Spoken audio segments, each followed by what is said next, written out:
Welcome to Stockholm. It's the home of the Eurovision Song Contest 2016. With us now, we have the big pleasure to speak to the lady that's representing Austria, singing a French song, and it's Zoe. Zoe, nice to see you and chat with you. Hi, nice to see you too. Hi, guys. So tell me, you tried before last year already in the national final to the Makes. You came back this year. You won the national final. What is it that you made to come back to the Eurovision national final? First of all, the Eurovision is the biggest thing in music, I think, like one of the biggest things. And I always grew up with not knowing the Eurovision Song Contest was like the biggest thing and that I could never go there. But then when I realized that last year when I almost won the national selection, I was like, okay, it could be possible. I could do this. And when you really want something, you cannot just give up after the first time. I mean, it's not usual that something happens the first time you try it. You have to try it on and on and on and work on yourself and find out what's best for you and follow your path and always keep on fighting and keep on dreaming because you cannot just give up. It's like totally normal if something doesn't happen the first time you try it.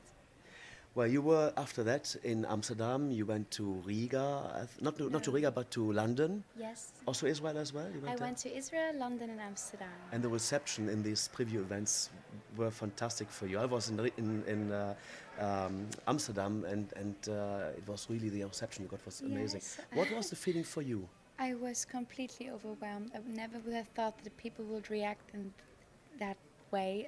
They were singing along and giving me ovations that were crazy. I was so touched. It was really moving.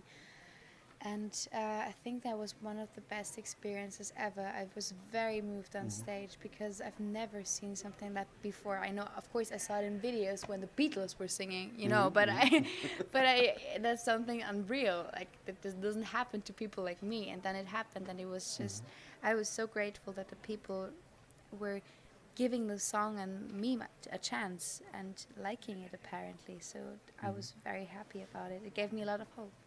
You sing the song Loin in French. Will there be a version also in other languages you're going to be releasing?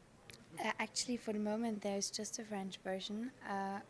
I think if you force yourself to change a song in another language just to please people, you won't please them because they will know that they will feel it. The song might lose its spirit.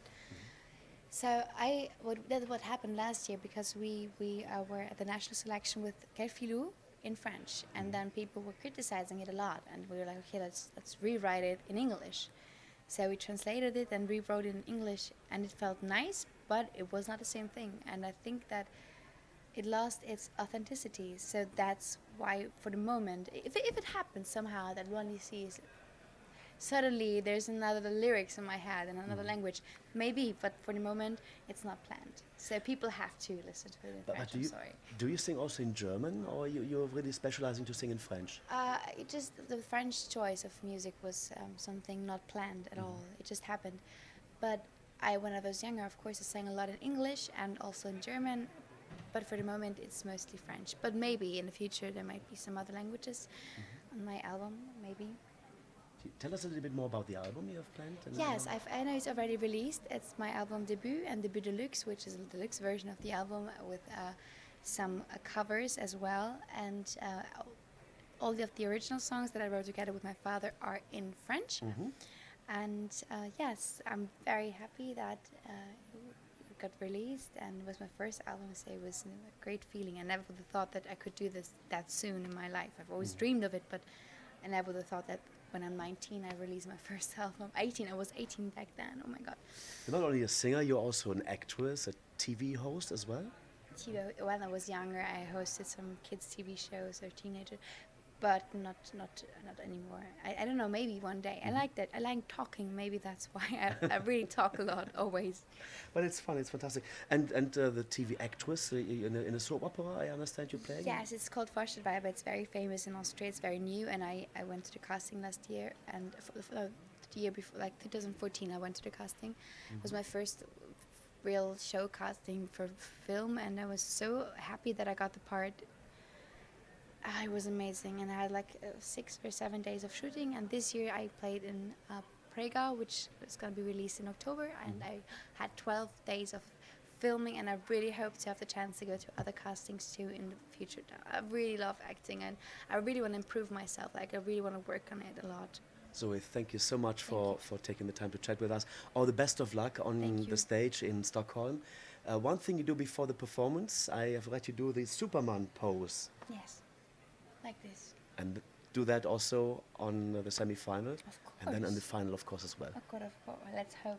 Let's hope that I get to the final. It would be amazing. It would really be amazing. I would party so hard if I could get to the final. Thanks very much. Thank you. All the best. Bye-bye. Bye.